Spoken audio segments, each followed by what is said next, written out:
Good afternoon and a very warm welcome in today's CME, which is based on RH isomerization, the recent developments in this field we are going to discuss today. And my slide is not moving. Okay, yeah. So the talk will be given by myself, Meenakshi Sharma, and we have Dr. Sharda Jain ma'am with us, and we have experts Dr. Jyoti Bhaskar, Dr. Shashilata Kabra Maheshwari, Dr. Abha Sood, Dr. Divya Singhal, Dr. Vandana Gupta, Dr. Deepti Nab, Dr. Renu Chawla, Dr. Seema Gupta, and Dr. Surjit Kapoor. They will be joining us shortly. Doctor, may I will introduce this slide for रहने दीजिए, ठीक है doctor? Okay, ma'am. ठीक है, ma'am. Yes, these are all our experts. कर लीजिए इनको खत्म कर लीजिए डॉक्टर साहब. ज्योति Bhaskar, our president, Dr. Shashi Kabra, president of South West. Who else? Dr. Abha Sood. Yes, madam is the president of Northwest. Dr. Divya Singhal. Dr. Divya Singhal is assistant. This is vice president of DGF North. Vandana, our vice president in the East. Dr. Deepti Naam, again the vice president in DGF East. And Renu Chawla, our dear joint secretary. Dr. Seema Gupta, our treasurer at East Delhi. And Surjit, one of the very active members. Thank you. Now, recently we have had, can you stop slide share? Just 1 minute.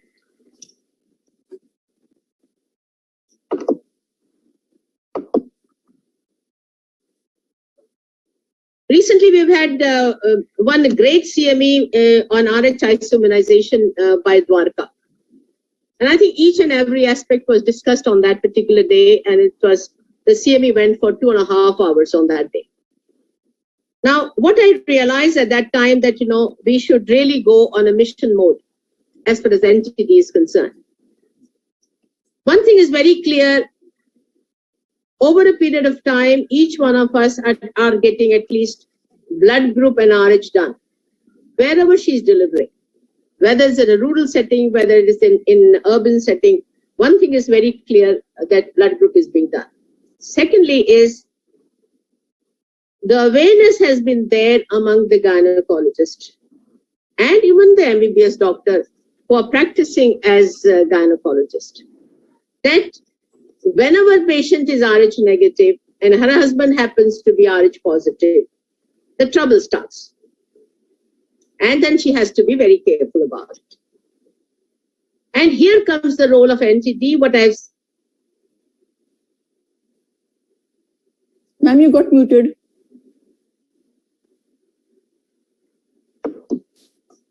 My experience in the last 45 years in obstetric and gynecology, I've seen there was a time in antenatal ward, there were 10 RH isomerization patients were admitted always.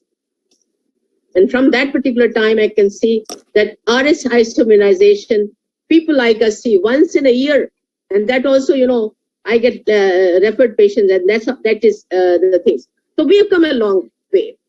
70% the battle has been won. We are very clear about it.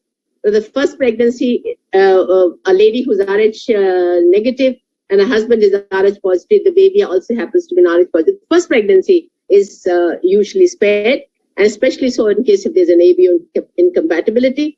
But subsequently, in case if this NTD is not taken during pregnancy and after delivery within 72 hours, then the problem starts. The immunization rate otherwise is 12 to 15%, but if you take this NTD, it comes down to 1 to 1.5%. But there are many situations where RH isomerization sensitizing events are there. For majority, we are clear. But for a few things, we are still not clear. And I think today, Meenakshi is going to do that job. Meenakshi has been trained undergraduation and post-graduation, both had been from All India Institute of Medical Sciences. And that center is one of the apex center as far as isomerization is concerned. It is really a success story from PGI Chandigarh and more so from All India Institute of Medical Sciences. She's going to make things clear, but today is our main aim is Mission NTD. So with these words, I think I will like Dr. Meenakshi to do her job. Thank you, and we have great experts already there. And I want each one of us, people who are experts, must make concrete recommendations and whatever experience tip they want to share with the audience, that will be great. So, Meenakshi, when you start, the number is already 51. Yes, ma'am. I will start now. As we all know, RH isomerization is a very important topic which we need to discuss in detail. And there are many confusion in the minds of many of us practicing gynecologists, when to give, should we give, should not we give, what happens if ICT comes positive. So all these small queries I want to address today so that we be clear, and I'll be mainly covering the basics. My slides are visible, I hope. Yes. Okay, thank you. Now, we know what is the burden of disease. RH isomerization, we must know it's a totally eradicable disease. We can eradicate it completely. In the Western countries which are developed, they have eradicated it almost completely. But still, annually, according to the latest FIGO 2020 guidelines, more than 160,000 perinatal deaths and more than 1 lakh cases of disability due to RH isomerizations occur annually. And reduction relative to the era before the immunoglobulin administration. So we see that we are successful only in 50% of the cases. More than 50% of the eligible cases of the RH incompatibility, the NTD is not administered till date in FIGO 2020. RH isomerization, as we all know, when should we worry about it? Condition when the RH negative mother carries an RH positive fetus. That means if an RH negative mother carries an RH positive fetus, her husband is RH positive, that is the situation of incompatibility. That is the situation we all need to be worried about. If the mother and father both are negative, the story ends there. We need not worry about that pregnancy and future obstetric outcome of the patient.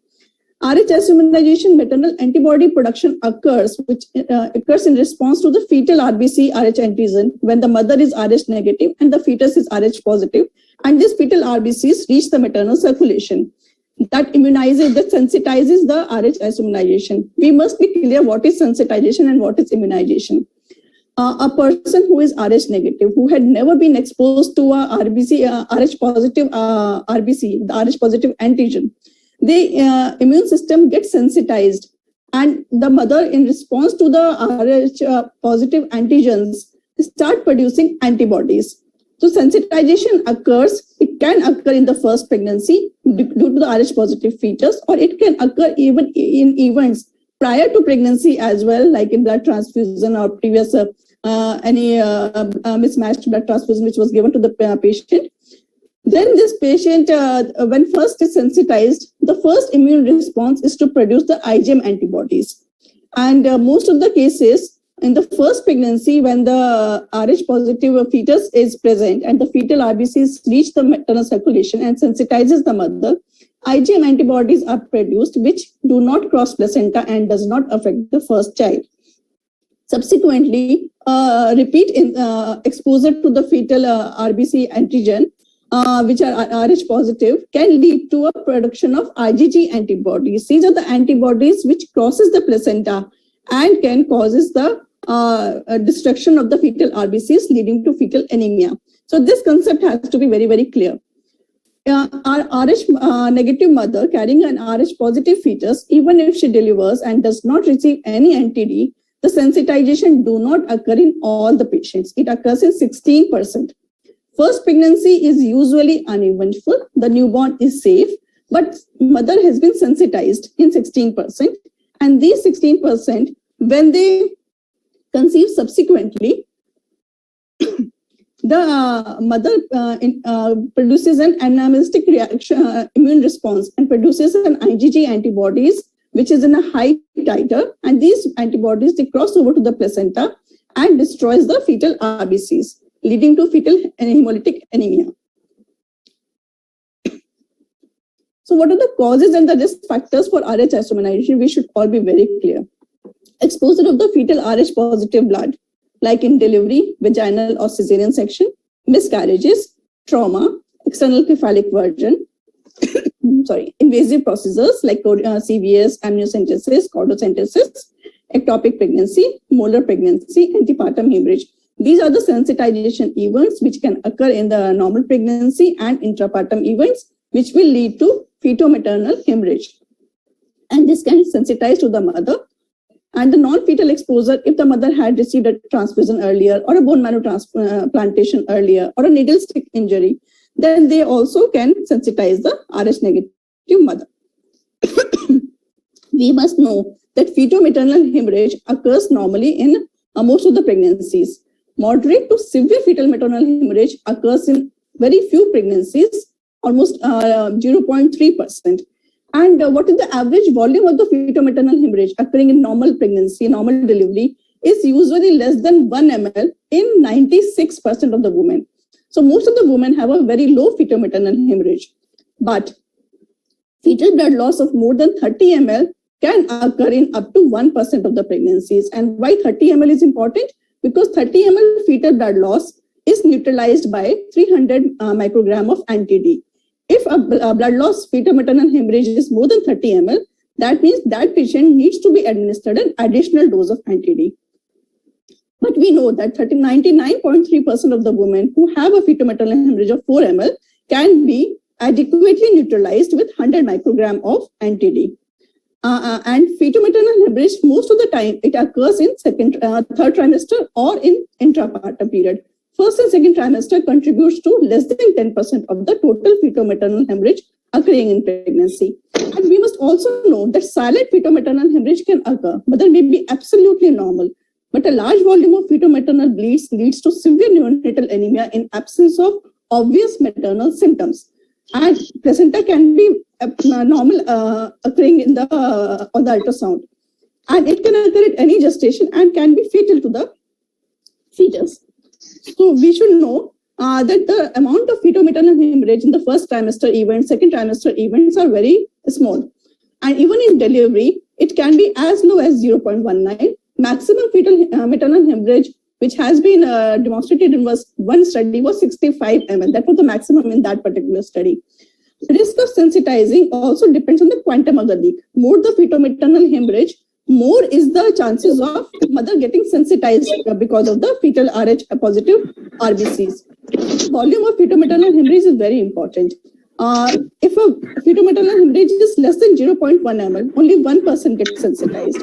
But if a volume of feto-maternal hemorrhage is more than 5 ml, which can occur in almost about 4% of the normal deliveries and cesareans, 65% of the women get sensitized. So we must always remember that 300 microgram of anti-D neutralizes 30 ml of fetal blood or 15 ml of fetal RBCs.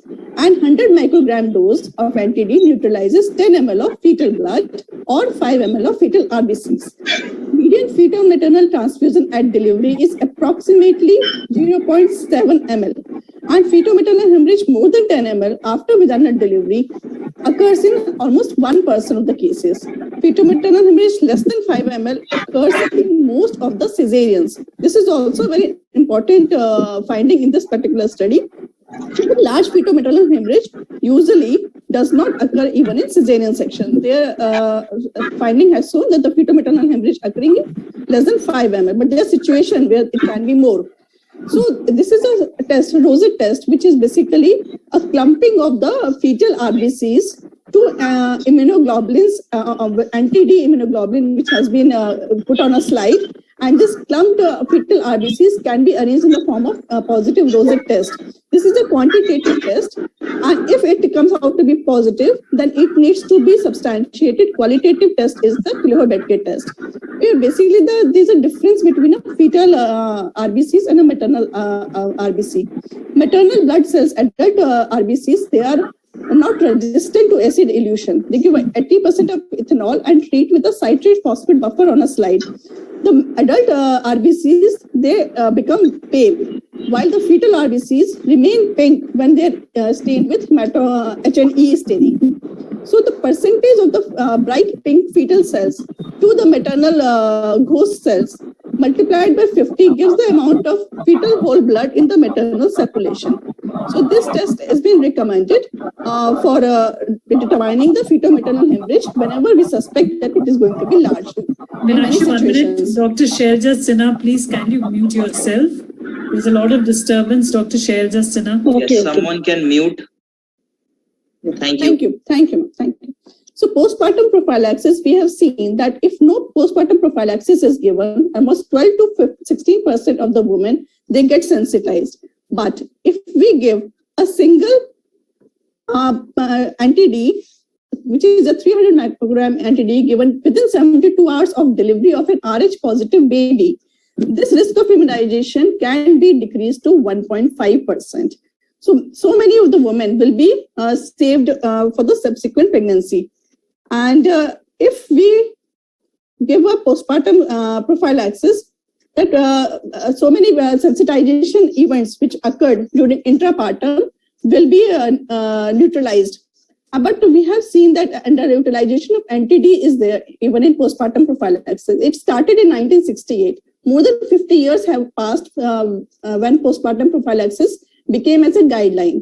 And still, more than 50% of the women around the world do not receive any anti-RSD prophylaxis. And it may be due to various causes, lack of awareness, availability, affordability, and the gap between the anti-D availability and the demand. Supply and demand is large in lower economic income countries. And this failure to provide leads to the enormous continuing burden of the fetal and neonatal disease. India comes in an orange zone where there is a 50% gap between demand and supply of the anti-D immunoprophylaxis. When we combine the antepartum prophylaxis with the postpartum prophylaxis, that means when we give a single anti-D at 28 to 30 weeks of pregnancy and combined with the postpartum 72 hours prophylaxis to a Rh positive delivery, then this sensitization can be reduced to less than 0.5%. Single dose of 300 microgram at 28 to 34 weeks have been found better than the two doses recommended by the RCOG at 28 to 32 weeks. This is according to the FIGO 2020 document. So anti-D prophylaxis and sensitizing events, there are many situations which are missed in pregnancy when anti-D needs to be given and was not given.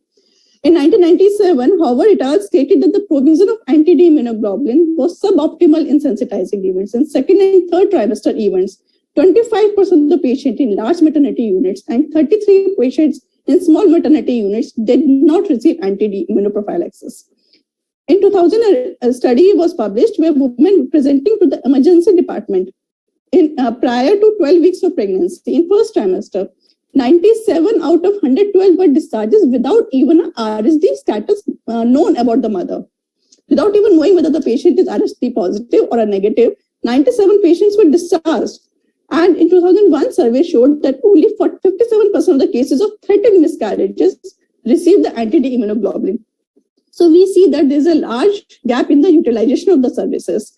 And anti-D prophylaxis, the sensitizing, when should we administer the anti-D is as soon as possible after the potentially sensitizing event, but should always be within 72 hours. But if this 72-hour window is missed, then within 10 days also may provide some protection because RSD antigen is a weak antigen. The immune response may come a little later in some patients, and we should give the window of opportunity even if they have missed the 72-hour deadline. And anti-D is given IM, and women who are already sensitized should not be given anti-D. Why? Because anti-D is an immunoglobulin, which the main advantage of giving is that the fetal RBCs which are in the circulation gets coated by this anti-D immunoglobulin which we are giving, and this prevents the maternal immune system to be sensitized by the RBC cells. So if the mother has already produced these IgG antibodies against the Rh antigen, then obviously this is not going to help in any way, and we should not be giving to Rh isoimmunized women. The potentially sensitizing events in first trimester, I will repeat, are significant bleeding during threatened abortion, spontaneous miscarriages, medical termination of pregnancy, surgical termination of pregnancy, ectopic pregnancy, vesicular mole, CVS sampling, embryo reduction. All these events, the dose should be 50 to 100 microgram. It is in various guidelines, but the FOXI guidelines, it says 50 to 100 microgram should be administered in first trimester events. After the second trimester, first trimester, more than 12 weeks, their sensitizing events are amniocentesis, abruptio placentae, blunt trauma, intrauterine fetal death, external cephalic version, and placenta previa with bleeding. In all these events, anti-D injection should be given, and in conditions like an intrauterine fetal death or a blunt abdominal trauma, we should be doing the Cleveland Bedke test to assess for the fetal-maternal hemorrhage, and 10 microgram additional dose for every 0.5 ml of fetal RBC or 1 ml of fetal blood in maternal circulation should be given. Anti-D prophylaxis following an abortion. This is almost a first trimester events when patient presents with threatened abortion. 3 to 11% of the women can get sensitized. They have a fetal-maternal hemorrhage. And the total fetal-placental volume at 12 weeks of pregnancy is around 3 ml, 1.5 ml. So in a 12-week pregnancy, a 1.5 ml is very easily neutralized by 50 microgram of anti-D. So all the guidelines basically say 50 to 100 microgram of anti-D prophylaxis should be given in first trimester threatened abortion, where there is associated with significant bleeding. In ectopic pregnancy, the chances of sensitization is much higher than a threatened abortion. It has been reported that aluminization can occur in almost 24%. Almost 25% of the women with ruptured tubal pregnancy have significant number of fetal RBCs in their circulation, and suggests that anti-D is indicated and should be given. So again, various guidelines recommend that 50 microgram to 100 microgram should be given in such events. In a molar pregnancy, we all know that complete hydatiform mole, complete H mole, is absent or incomplete vascularization of the villi. So villi vascularization is not properly developed. So the contact of fetal and maternal blood circulation is not there in complete mole. And also the fetal RBCs are not developed in a complete H mole, and there is absence of D antigen. But in partial mole, this situation is not true. In partial mole, they can have an expression of the Rh positive antigen, and they can sensitize the mother. So whenever we are surgically evacuating a molar pregnancy, or whenever there is a suspicion of a partial mole, anti-D prophylaxis should be given to such patients. And in first trimester, it's 50 to 100 microgram. For threatened miscarriages, anti-D, some guidelines says need not be given in patients who presents with threatened miscarriage before 12 weeks of gestation. But we must know that fetal RBCs can be expressed as early as 7 weeks of gestation. So any threatened miscarriages before 6 weeks may not sensitize the mother at all, but 6 to 12 weeks of gestation has a potential to sensitize the mother. Anti-D should be given to all non-sensitized RSD women with a threatened miscarriage after 12 weeks, definitely, and should be given 6 weekly intervals in women where bleeding continues intermittently after 12 weeks of gestation. And 50 microgram anti-D should be administered when pregnancy is less than 12 weeks and associated with heavy or repeated amount of bleeding or associated with abdominal pain. So in such situations, practically in threatened miscarriages, anti-D prophylaxis should be given. In amniocentesis, it is when the placenta is placed anteriorly and amniocentesis is done going through the placenta, obviously we will have a more fetal-maternal hemorrhage. But even in situations where the placenta was avoided during the procedure of amniocentesis, 2 to 6% had a fetal-maternal hemorrhage. So anti-D should be given after amniocentesis. An extra dose of anti-D does not harm the fetus. So a 300 microgram of immunoprophylaxis should be given in situations of amniocentesis. RCOG recommends about 125 microgram, and other guidelines says 300 microgram. In CVS, choriovenous sampling, it carries a risk of 14% risk of fetal-maternal hemorrhage, which can be there because of the procedure per se, as needle is introduced 2 to 3 times in the coronavillus tissue. So the risk of fetal-maternal hemorrhage is more in the CVS as compared to amniocentesis. Anti-D should be offered should be administered to such women. Chondrosynthesis also has a high risk of fetal-maternal hemorrhage, and anti-D should be administered. In cases of blunt abdominal trauma, fetal-maternal hemorrhage has been identified in 2 to 6% of attempted external cephalic version attempts also. And blunt abdominal trauma leads to more large amount of fetal-maternal hemorrhage, which should be substantiated, and anti-D should be given accordingly. So these are the guidelines. I will just say there are many guidelines available. Main one, the FIGO 2020 recommends to all the societies, to the global community, of a high priority, moderate priority, and a low priority for RH sensitization prevention. So high priority cases are that all the mothers, the RH factor should be determined in early pregnancy at the first visit itself, because sensitization events can occur even in first trimester and second trimester, and we should not miss the opportunity of giving them the anti-D. For RSD negative women, determine the RH factor of newborn from umbilical cord blood. Administer the anti-D within 72 hours of delivery of RSD positive newborn, and use a dose of 100 microgram of anti-D if affordable, and with sufficient supply, 300 microgram should be given, as is common in high income countries. Intramuscular route is as effective as an intravenous route.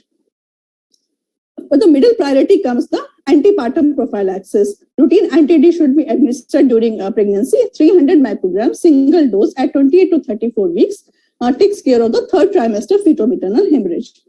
Anti-D after a surgical abortion or ectopic pregnancy, or after spontaneous or medical abortion, miscarriage after 10 weeks, because more than 6 weeks of pregnancy, the fetal RBC antigen is expressed. So they have brought down to less than 10 weeks, basically the upper limit to give the anti-D, to the lower limit to give the anti-D. So any pregnancy first trimester events more than 10 weeks, basically anti-D should be given. Anti-D prophylaxis after bleeding or abdominal trauma in pregnancy and or fetal death during second or third trimester, Kleber-Bethke test can be used to estimate the optimal dose, as the fetal hemorrhage is large. The low priority are situations like amniocentesis, CVS, or external cephalic version. That doesn't mean that the sensitization does not occur, it occurs, but the low priority, because of the community burden of the disease, is less. But all situations of amniocentesis, CVS, and external cephalic version, anti-D should be administered. This is the ACOG guidelines, which says that the level A evidence is there for postpartum prophylaxis, and anti-D given in all diagnostic procedures has a level B evidence. And the situations which are threatened abortions, first trimester and second trimester events are there. The evidence is not there, but good clinical practice guidelines all suggest that anti-D should be administered. This says the same thing, 50 to 120 microgram in first trimester events, and more than 12 weeks of gestation, 300 microgram should be administered. These are FOXI guidelines. And the main aim is to prevent sensitization during and after pregnancy. That should be the goal of each and every obstetrician. All patients who are undergoing MTP or medical or surgical should have knowledge of documentation of the blood group and RH status. All sensitizing events in the first trimester should receive 50 to 100 microgram of anti-D, and mid and late pregnancy sensitization events and postpartum should receive a 300 microgram anti-D to RH negative. RCOG recommends about 100 microgram of anti-D at postpartum prophylaxis.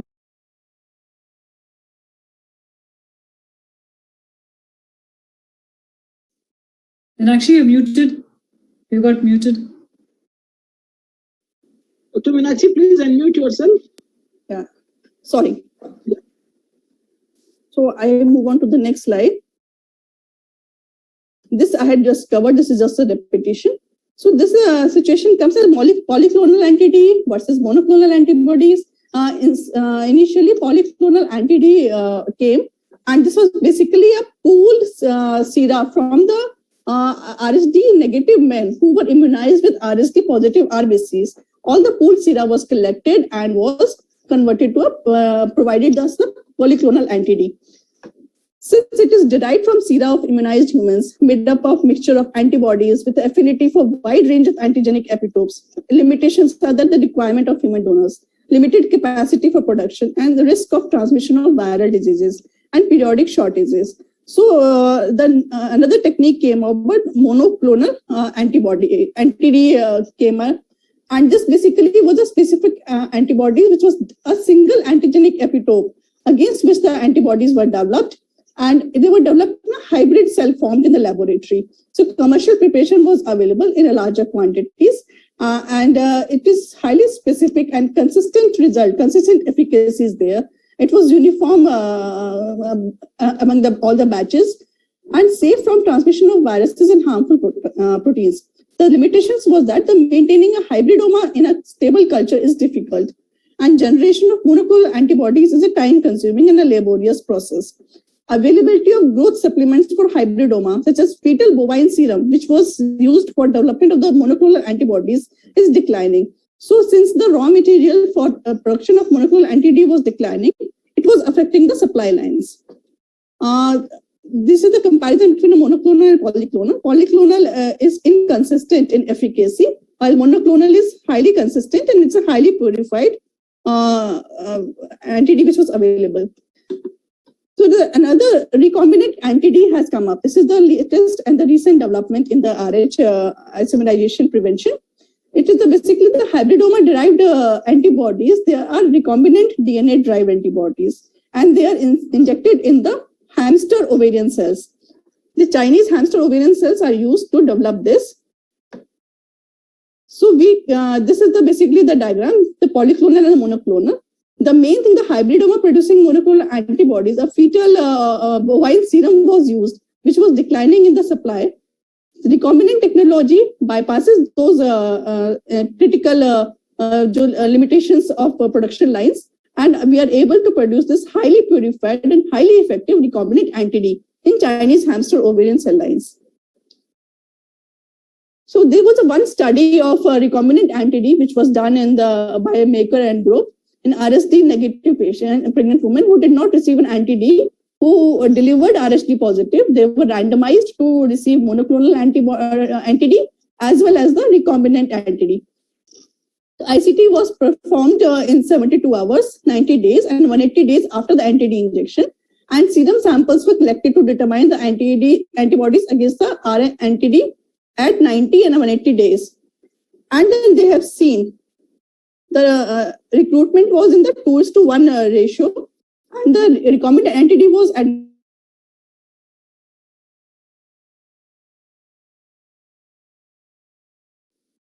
You're muted again. recombinant antibody was given in 143 women, and a polyclonal antibody was given in 67 women.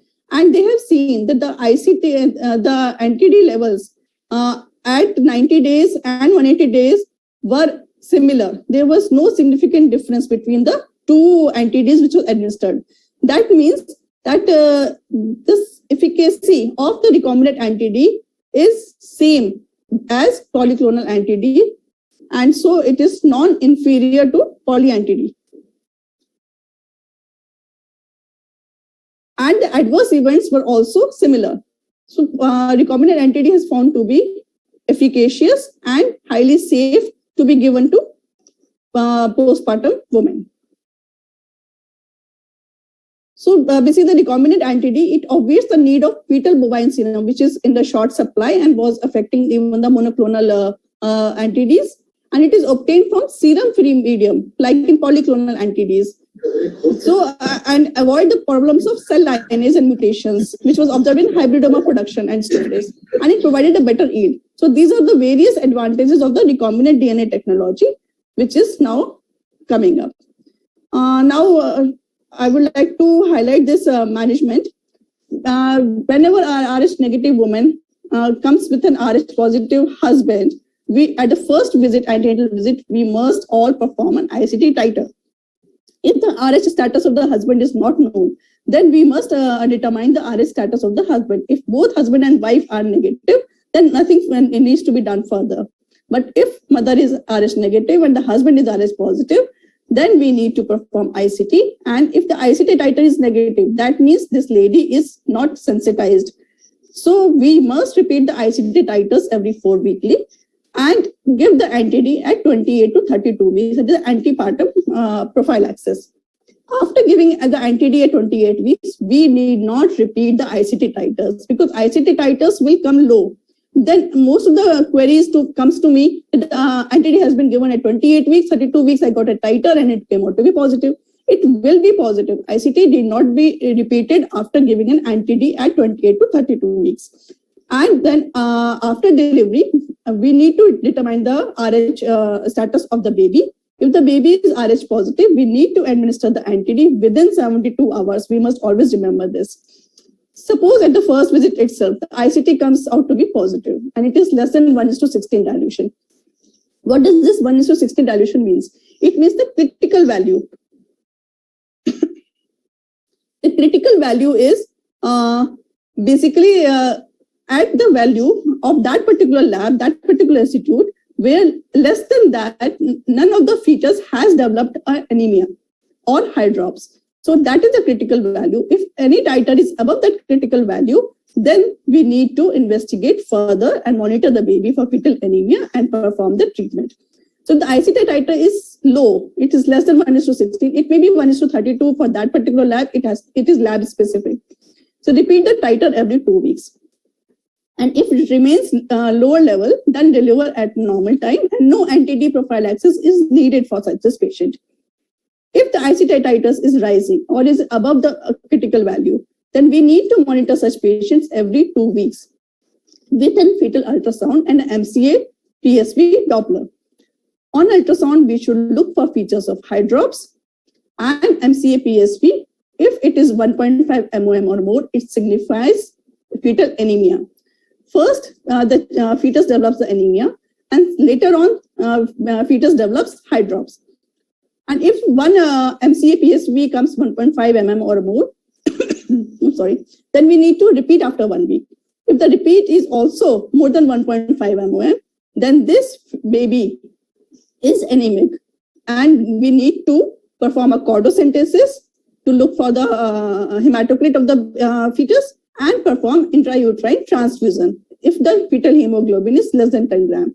And repeat IUTs after every 1 to 2 weeks or 3 weeks, depending on the situation of the baby, and deliver at 35 weeks. So this is very important. I wanted to tell in detail. So secondary prevention of RH immunization is to detect the fetal anemia early and avoid sensitization events in pregnancy, like an external cephalic version, trauma, invasive testing in patients who are already ICT positive. Because any such sensitization event, the IgG titer are going to increase and going to worsen the fetal anemia. This I have said. What are the features of fetal anemia on ultrasound? Basically, clinically also, mother might perceive a decreased fetal movement, but that is a very late event. Ultrasound features of hydrops, hepatomegaly, placentomegaly, polyhydramnios, fetal ascites, pleural and pericardial effusion, fetal scalp edema, or subcutaneous edema. All these are features of hydrops. It suggests decompensated cardiorespiratory failure in the fetus. It is a very late stage and it is a premorbid state for the fetus. We need not wait till the hydrops develop. We need to act before that. So that comes by MCA PSV, MOM. 2 दिन के बाद आने आपका ना एक बहुत देर से बन रहा है. Dr. Praveen, can you please mute yourself? Thank you. Dr. Praveen, please mute yourself. Yeah. Okay, thank you. I'm already muted. It is someone else. Okay. That is also showing actually. Okay, thank you. MCA PSV MOM more than 1.5 MOM is suggestive of fetal anemia. So at this cutoff, fetus with moderate to severe anemia are identified with a positive predictive value of 65% and a negative predictive value of 100% and a false positive rate of 12%. So it is highly a specific test for this patient. And we must know that hydrops is a very late feature and fetus is already in cardiorespiratory failure once these features comes on the ultrasound. So how to manage these babies, fetuses? Intrauterine transfusion is the treatment for such anemic fetuses. Effective treatment is IUT till fetus is mature enough to be handled in the nursery. It can be intraperitoneal or an intravascular transfusion. Intravenous transfusion is preferable as associated with better neonatal outcome and reverses the hair drops very effectively. But in situations in a very early pregnancy, like in less than 20 weeks of gestation, or where technically it is not feasible to reach the cord or the facility skill is not available, then intraperitoneal transfusion can be done. So what are the blood preparation for IUT? We must know that this blood is specially prepared for intrauterine transfusion. It is freshly collected, less than 24 hours of collection is preferred.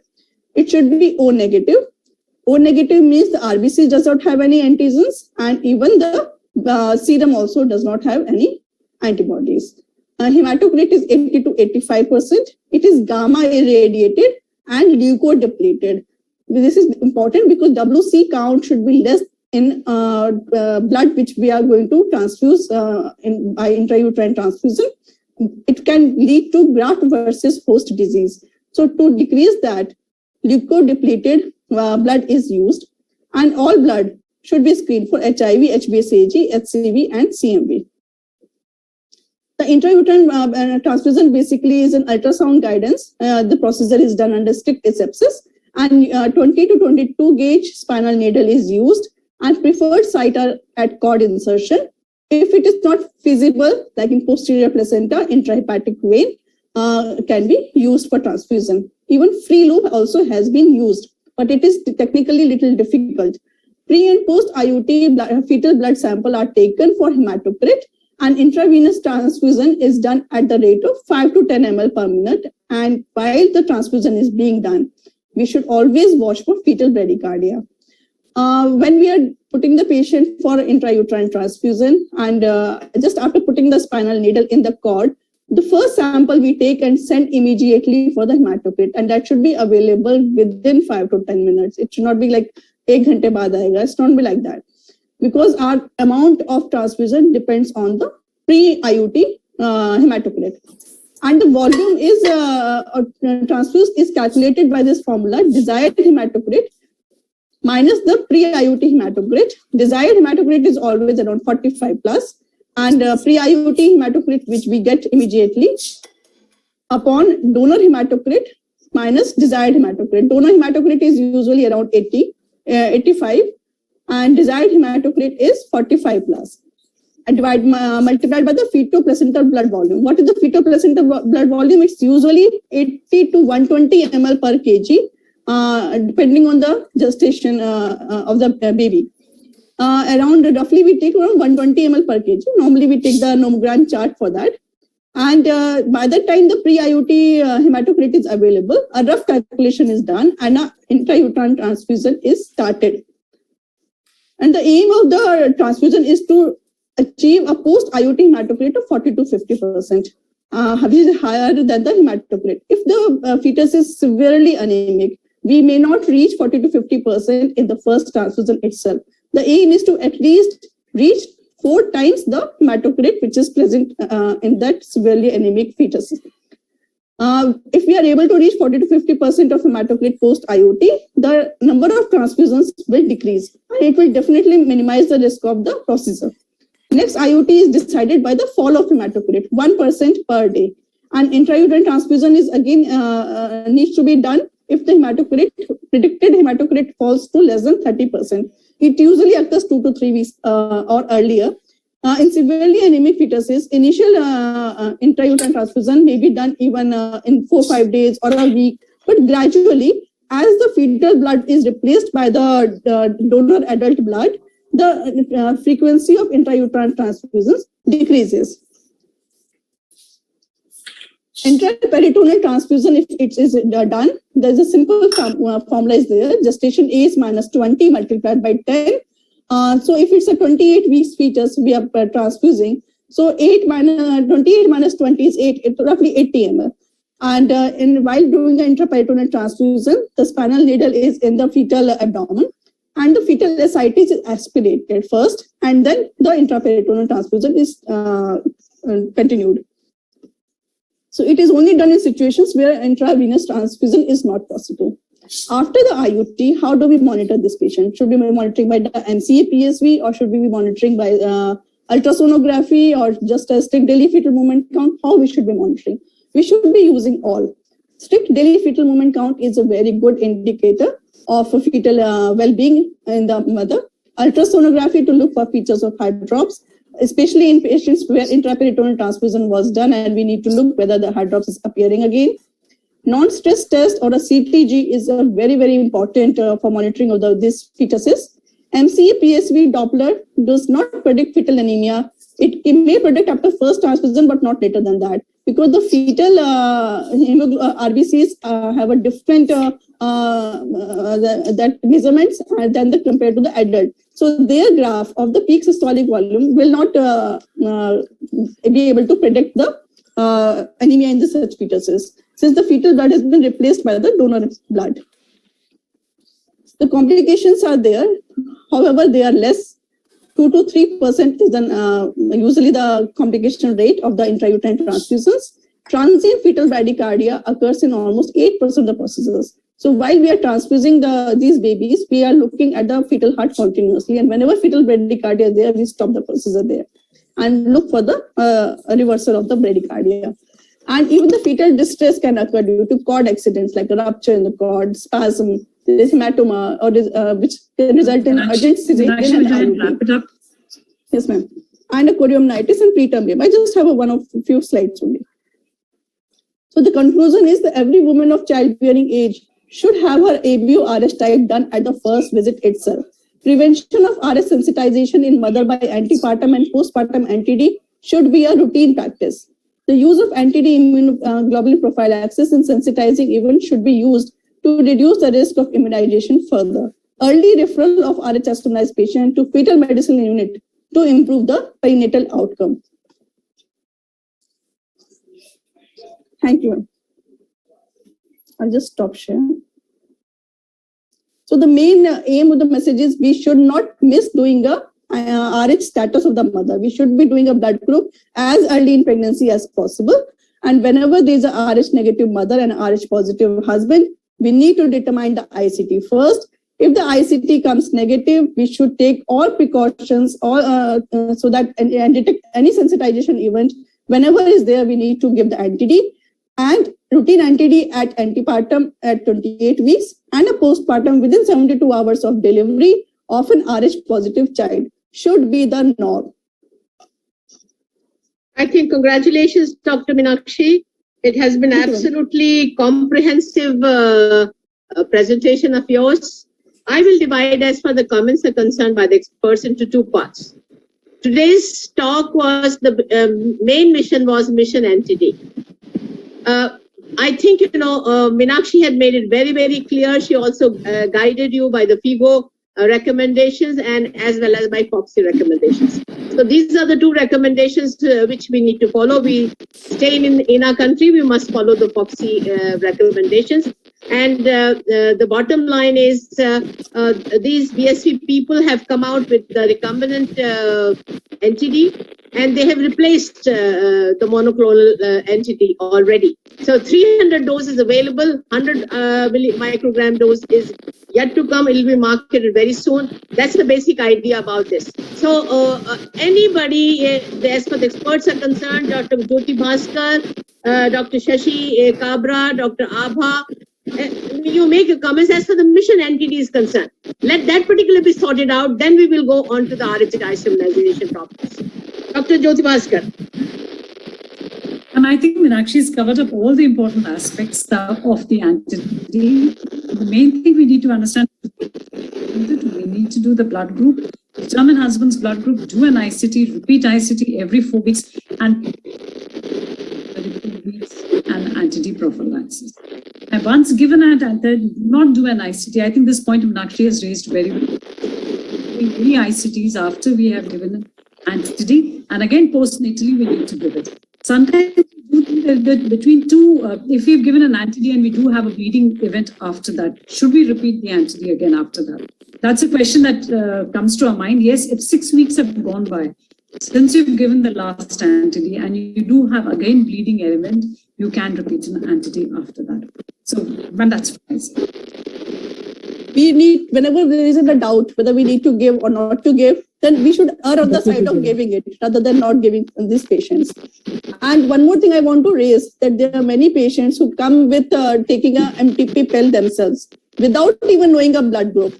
So we should make the public aware of the RH in the community as such, that they should not be just popping up the MTP pill without even knowing a blood group, and then they come up back with an RH isomonized pregnancy in the first pregnancy, in the subsequent pregnancy. Yes. Even my message is this, that you know that this is a preventable death for the fetus, and still NTT is not given either because of lack of the dose of medicine not available or because of economic reasons. So I think that if there is any doubt, and at many places Clehor bed test facility or Rosetta test facility is not available. So whenever there is doubt, you better give it. Wherever you have doubt whether to give lesser dose or higher dose, you give the higher dose. It must be protected. That's it. I would like to make a comment. Ma'am, please unmute yourself. Sharda ma'am, आप mute. Ma'am, आप muted हैं. आप muted हैं. Question. Now, Dr. Shashi, I want to know what is the practice of giving NTD. See, you've got throughout your pregnancy, you've got a time to motivate her that you will probably require injections. How many percentage of patients you are not been able to give? Actually, ma'am, I'm working in a government hospital, and whoever patient comes to us, at the time of booking, we do a RH status of the patient, and thereafter excluding that part, whether husband is positive or negative, we are routinely admitting our patient at 28 weeks because we are routinely giving anti-gamma globulin at 28 weeks of pregnancy. And then again, another dose after birth. बहुत सुंदर, बहुत सुंदर. Dr. Seema, you want to say something? Yes, ma'am. Thank you for giving me the chance. First is all patients, even pre-pregnancy, we should get the RH done, and counsel the patient pre-pregnancy only that your blood group is negative and your husband's blood group has RH status has to be known. And if it is positive, any of the sensitizing events that may occur has to be explained to her initially, so that it's there in her mind that if any such event occurs, she has to get an NTD done or ICT test done. Counseling the patient is most important in such cases. Any patient who come in the first trimester with bleeding, pain, then we should not be discharging the patient without having a blood group tested. 100%. There is a standing rule that you do the blood group to our residents. You do the blood group and inform us. If it is RH negative, patient needs to be put in. No, I think And there is a Ma'am, आप muted हैं. Abha, मैं unmuted too. even if a patient is 10 years old comes to you, you ask her blood group and she will tell you the blood group. So I think, pregnancy वाली तो बात बहुत दूर हो गई, सभी को पता है आजकल का blood group क्या है. And I find, in a rural area, if the woman is coming and if she's slightly educated, she knows her blood group. No, ma'am, even in city, patients don't know their blood group. They Even just after stop first the delivery, they NTP don't pill know. without even knowing the blood group and come to me with incomplete abortion. Can I say something? Ma'am, may I come in? May I make a comment? Just one more. As far as my experience in working with the tertiary care hospital is, the anesthetists feel that the 40% of patients just bluff. Even if they tell you always the wrong group. So they want a written report should be there as far the blood group is concerned. So because the human memory is very short. Dr. Deepti, you want to say something? Yes, ma'am, last year we had a panel discussion on RH, and you had asked about Dr. Uma Rai, and many other eminent gynecologists said that उन्होंने करवाया ही नहीं था. They came to know about the RH status at the time of delivery. I was one of them, including when I was an undergrad. So when I got pregnant, my husband was in the army hospital, and I was asked my RH blood group and RH. I said I'm B positive, so it continued to be positive. At the time of my C-section being a breech, they asked me, I said, B positive. There was an uproar after 24 hours because I was B negative. So I think the documentary evidence is very important. Yes, ma'am. Can I add something? Yes, please. Ma'am, I agree with Dr. Deepti. Many of our patients, when we tell them that you get your blood group and RH typing also done along with the other antenatal panel, so they say ki we already have it done. And many a times when we get it done again, So it turns out to be a different one. So it has to be double checked, number one. Number two, any patient who comes, unmarried patients are coming a lot these days for MTP pills. We must insist that they get their blood group RH typing done, only then hand over the MTP pills with all the formalities.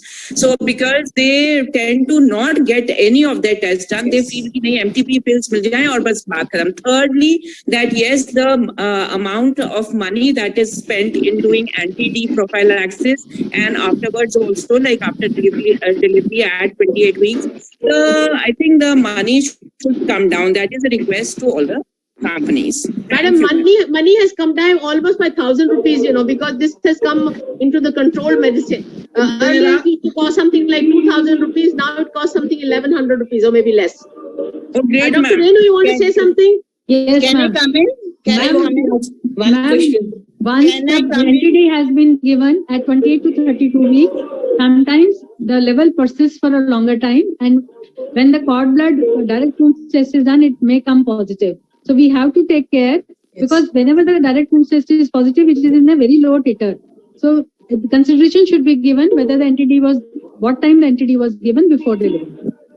I think you made a very, very valid comment, because one thing is very clear, that once you have given NTD at 28 weeks, no titer should be done subsequently. Yes. And the pediatrician must know about it. This child has had an NTD. So when they do a direct Coombs test, they will know about this kind of a thing. But I'm told that a direct Coombs test invariably is not positive. The child is not sensitized. Dr. Surjit, you want to say something? I just want to ask one About question. anything as far as the sensitization events are concerned. If a Anything patient you want to comes, give? if a patient comes after 7 days of sensitization, means she had an antepartum event 7 days before, has not been given any immunoprophylaxis, then what will you do? Should be given up to Should be given. 28 days Up to of 10, sensitization event should be- days, it should be given. even second- after 28 days, some guidelines say कि even after 28 days, you give it. RCOG But guideline it and will be FIGO less, but guideline still- 2020, they say up to 28 days you can give. And second thing, the immunity the antibodies which the mother is going to form, it is for the lifelong, I think. Immunoglobulin. Then what about the third pregnancy? My patient had a first pregnancy. NTD जो मिलता है, that titer wanes after 10 weeks or so. So at 28 weeks of gestation, antepartum immunoprophylaxis is given, NTD is given. That titer will come down after 40 weeks of pregnancy. So if the woman goes post-dated, she's at higher chances of getting sensitized.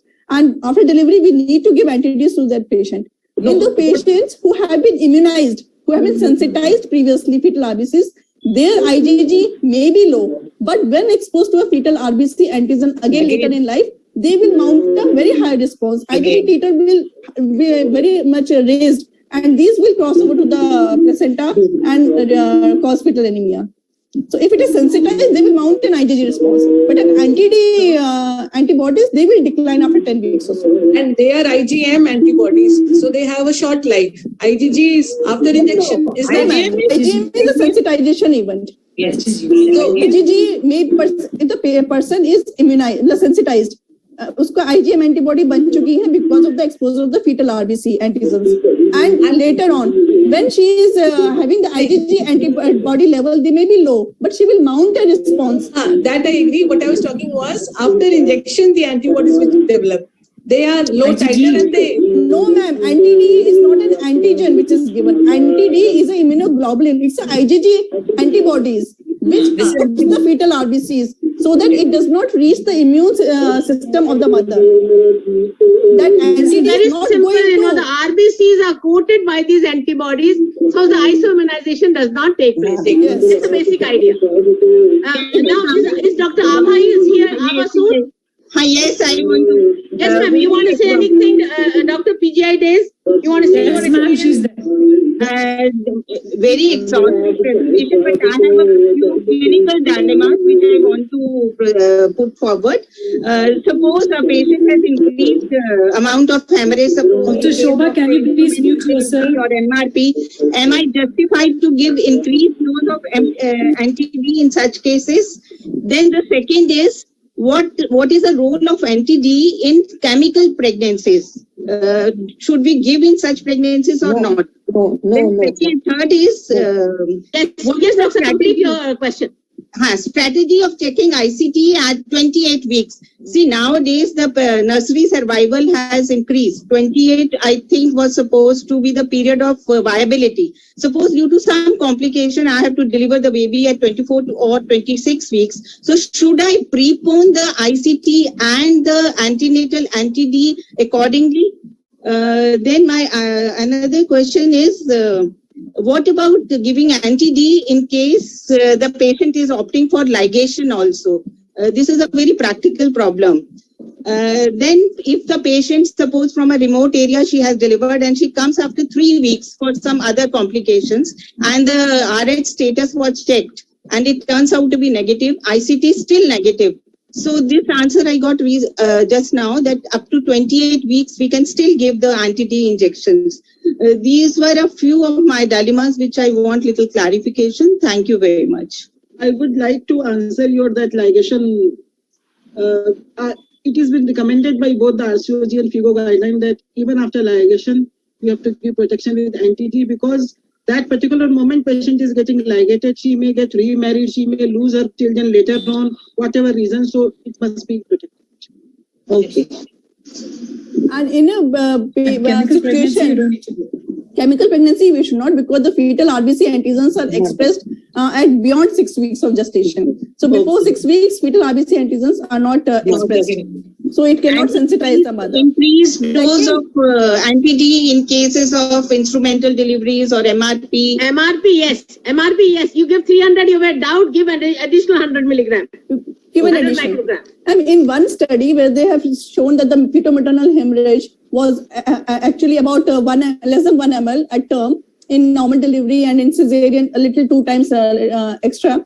The maximum amount of fetal hemorrhage they have documented was 65 ml in that particular study. If we go by that, maybe if we are suspecting a large amount of fetal-maternal hemorrhage and we are not able to obviously do a clear bed case, then 2 or 3 maximum doses will suffice in most of the situations.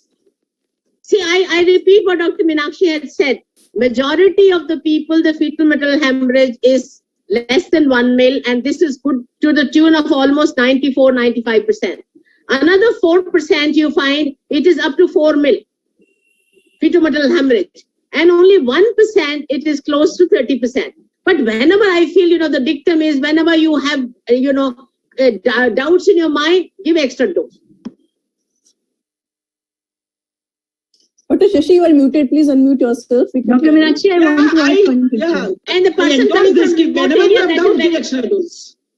coming from a remote area, she has come on a 25th, 26th. Dr. Shashi had already answered that you can repeat the dose up to 28 weeks. Now, any question which Dr. Abha gave you a list, is anything is remaining? I'm checking and giving antenatal anti-D between 24 to 26 weeks if a delivery is required earlier on. Dr. Meenakshi, what do you have to say? ICT titer should be done every 4 weeks. So if the patient comes at 26 weeks and we need to deliver in emergency, we must be having a 24-week ICT status of this patient. Suppose if we don't have that also, then we need to do a baby blood group and a DCT. If the DCT is positive in the baby, we can that anti-D will not be of any use because patient is already isoimmunized. If the DCT is negative and the blood group is positive of the baby, we need to give her anti-D within 72 hours. No, Dr. Meenakshi, Dr. Vandana Gupta, will you summarize mission NTD?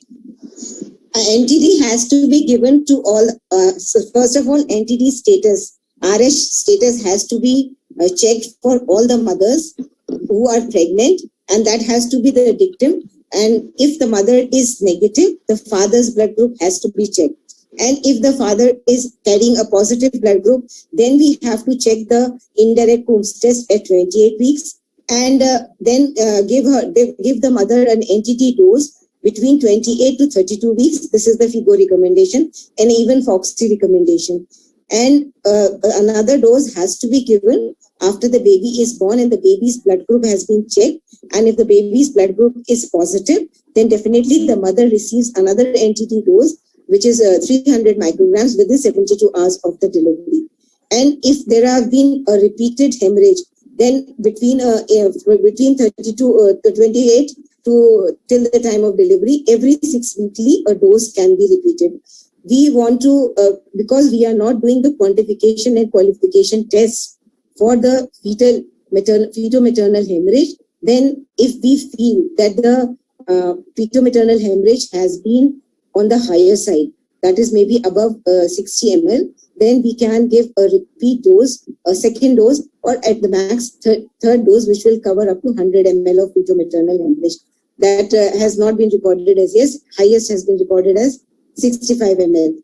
Secondly, in the first trimester, the fetal RBCs are being expressed after 7 weeks. So any pregnancy coming after 7 weeks of gestation has to be covered in a threatened miscarriage or a miscarriage with a pill termination as well, or the surgical miscarriage.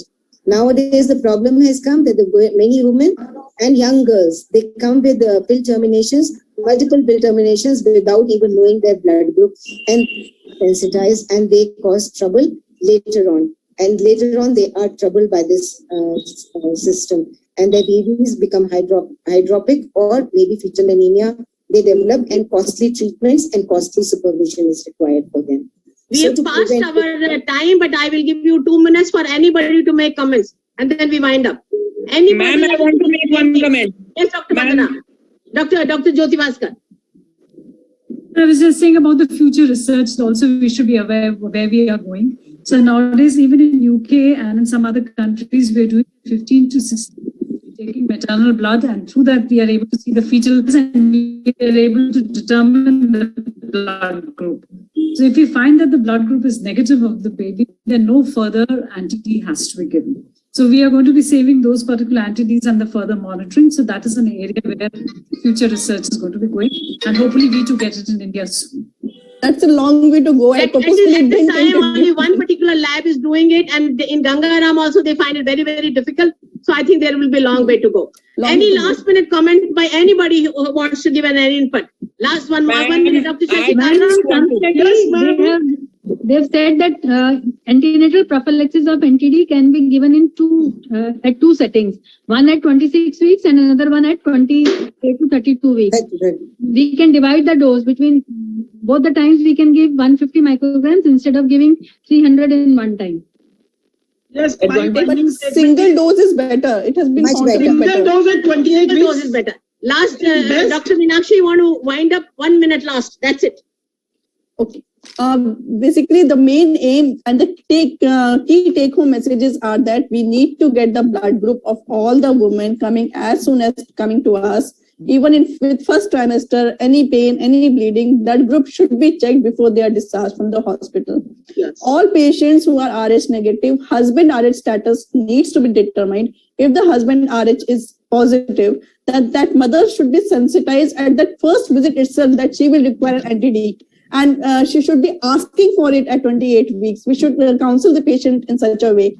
And if there's any sensitizing event in first trimester, 50 to 100 microgram anti-D to be given, more than 12 weeks in the second trimester, any sensitizing event should be given anti-D prophylaxis with 300 microgram of anti-D. And routine antenatal anti-D should be given at 28 weeks of gestation with 300 microgram of anti-D. And after delivery, the blood group of the baby, if it turns out to be positive, within 72 hours, even as early as possible, within 24 hours should be our target. We should be giving the anti-D to such women. But if by chance they miss that 72-hour period, then we should not be saying that 72 hours ho gaya and we will not be giving. We should be giving it up till 28 days also, anti-Ds to such women. And we should be careful and we should be committed to I think, as we're going to wind up, and I want to tell you that in northern India, Rh negative are 10%. In southern India, it is 5%.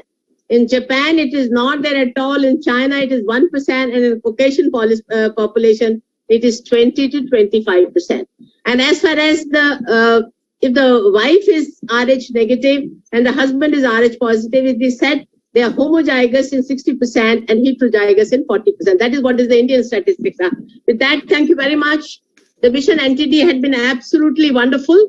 And this is what we wanted, that all sensitizing events should not be missed. And doctor gynecologist should stand as a guard as far as prevention of RH isoimmunization is concerned. All of you are requested to join for Dr. Raju's lecture.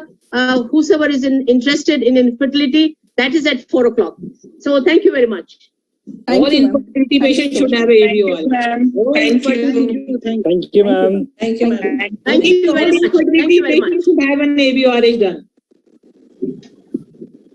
Thank you very much. Thank you, ma'am. Sir, आप PSV वाले